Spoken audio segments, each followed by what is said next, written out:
The great philosopher Henry Ford once said, "Failure is simply the opportunity to begin again, but this time more intelligently." Now we take this quote into the perspective of today, and that is, we jump back in time to one of the greatest failures the American Congress has ever seen. Yes, that's right, we jump into the crisis of the government shutdown of late 2013. Now, there were two main causes of the government shutdown. There was, first off, we had a Congress.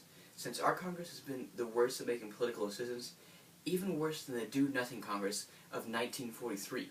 And they passed 200 bills of legislation, with the average of being 700, and our Congress, right now, has only passed 75 bills.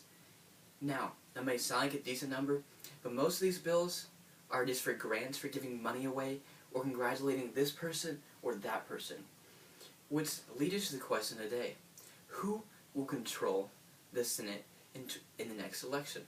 Will it be the House or the Republicans? Now, to answer this question to its full extent, we need to look to my 3 points of analysis. First, we're going to jump back in time, back in 2008, when this Congress was going together, to see some of the wishes they drew together.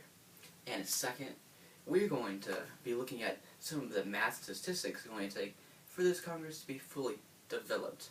And third, we are going to go and see what exactly it'll help us with.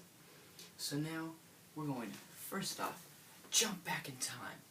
Now, we're in 2008, and according to a recent New York Times article published on January the 25th states, that at this point in time, they had promised to reform immigration and fix the healthcare system.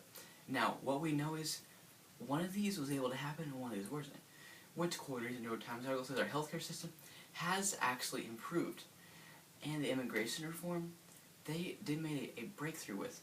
So those two things, Judge, they did help with. But what we need to see, if we go to our second point of analysis, we jump to what exactly the math it would take. Since currently, in the Senate, there is 53 Democrats to 47 Republicans. Now, we need to be able to fix this, because I need more Republicans to be we want the Republicans to take over. So that means they need to gain at least 3 to be able to take control of the Senate, to make it an even playing ground, 50-50. But if they can gain at least 7, they have a supermajority and pretty much pass any legislation they want. Now, when we look at the question at Judge, who controlled the House and the Senate in 2014, we need to first go back in time to see in 2008, they made these promises that they kept. So they aren't an awful Congress, they just haven't done much for us yet.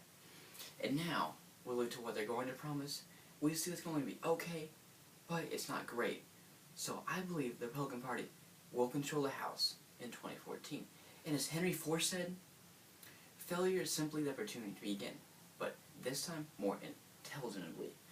When we see that, it will be a lot more intelligent if they go ahead and control the House. Thanks, Ralph.